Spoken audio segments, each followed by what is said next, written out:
What's up, everybody? Hope you're all doing very well. So Jackson just dropped yet again another new model, this time called the American Series Virtuoso. And I'm here to tell you a little bit about the specs, tell you a little bit about my personal experience with the guitar, so that perhaps you can see if this is the right guitar for you or not. You'll have to find out. So I've had this guitar for about 2 weeks now, and I have to say, in all honesty, this is probably now my favorite guitar that I own out of all of them.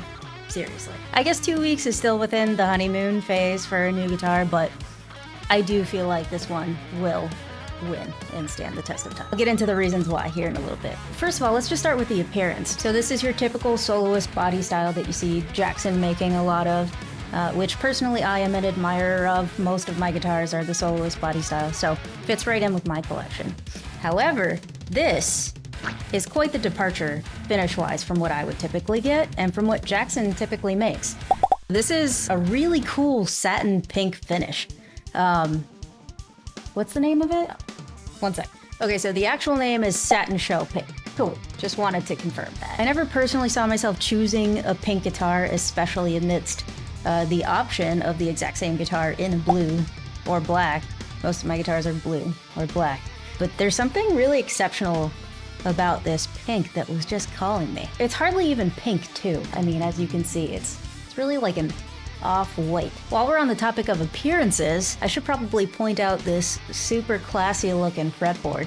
So this is a streaked ebony. Forgive me if that's not exactly the name, but there's a little streak in it and it's ebony, so I don't see why.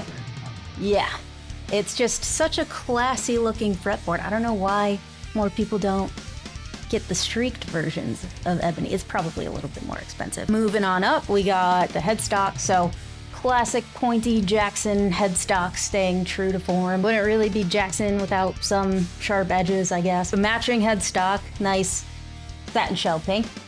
The back should not go without mentioning as well. It's got a caramelized maple neck, which I think looks also pretty stunning. Back looks nice, front looks nice, it all looks nice. Cool. So, moving on from appearances, let's talk about the actual specs of this thing. I guess let's start with pickups, why not? So you have your classic JB59 set from Seymour Duncan, JB in the bridge, 59 in the neck, of course, 5-way switch. You have a Floyd 1500 as well, which I personally really like this type of Floyd. It's the kind where you need a little Allen wrench to fasten it in so it stays nice and taut if you want it to. As you can see from that clip I played earlier, I used the trim quite a bit in my playing, and this one stays nice and securely fastened without it loosening and wobbling around in your hand too much unexpectedly. That's the worst. Stays in pitch quite nicely in my experience, so I'm a fan of this bridge. What else we got?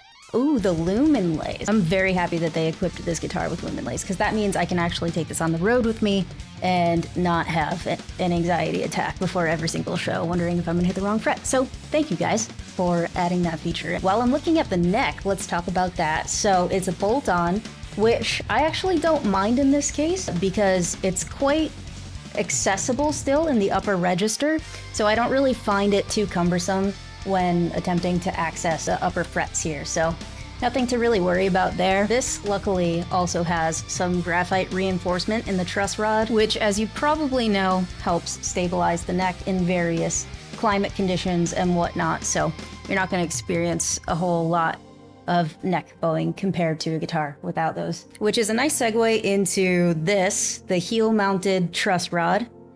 Am I saying any of this right? Heel mount truss rod? Yeah. The truss rod adjustment's right here, not up here. That's all you need to know. Cool, so it's way easier to access. You don't have to do all that nonsense up there. Clearly the superior place to put the truss rod adjustment, so awesome. So I believe those are all the specs that I wanted to mention. Oh, except I didn't even say a couple of the most important things, which is the fact that this is, of course, a USA-made guitar, made in Corona, California. So that would be a pretty great thing to not omit from this video.